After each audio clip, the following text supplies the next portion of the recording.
Bos días. Bueno, pois vou facer unha rosca de Pascua.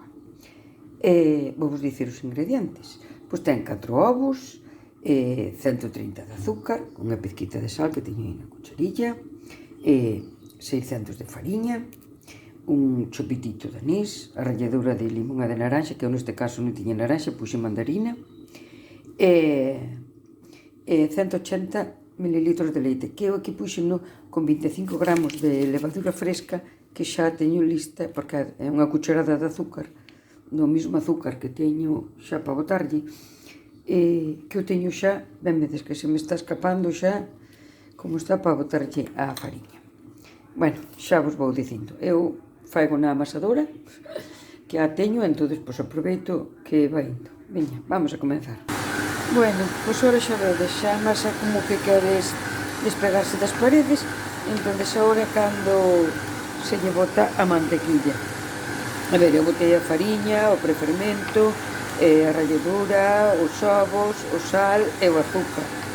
Entón agora pois vou ir botando así a poquitos, vou ir botando a mantequilla, así despacito que vai a ela collendo aí. Veña, seguimos. Bueno, pois como vedes a masa xa está amasada, xa se despegaba casi das paredes. A ver, a membrana xa se lle fai tamén. Quero dicir que a masa xa está, que é unha masa bastante pegajosa, eso sí, Recordadevos porque leva bastante mantequilla, entón é bastante pegajosa. Pero bueno, non ten problema. Agora vou a tapar e vamos a deixar de vedar. Vamos, Iker. Bueno, xa vedes que bonita está, o que subeu está perfecta. Tuvo 3 horas subindo. Agora vou na vaciar aquí e bueno, ao final igual fago unha trenza. A ver que se me ocurre. Bueno, ao final fixen rosca. Nada, fixen partín a masa pola mitad, fixen 2 churros de 185 centímetros cada un, de 80 creo que era.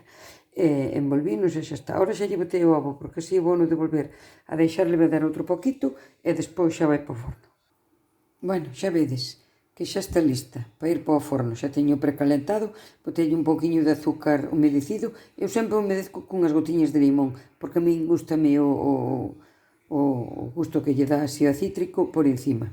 Pero bueno, iso para gustos. Pois como podedes ver, estuvo unha hora no forno e xa está listo. Está precioso, precioso, precioso. Vedes? Mira, que super blandito. Mira que super blandito. Unha pasada. Non lle sale o color que ten, é verdad? Porque o color é bastante máis bonito que se ve no vídeo. Pero bueno, ainda está quente, ainda está fumeando. Pero bueno, creo que vai estar riquísimo. Veña, moitas gracias. Ahora vamos tomalo con cafeíño. Chao a todos.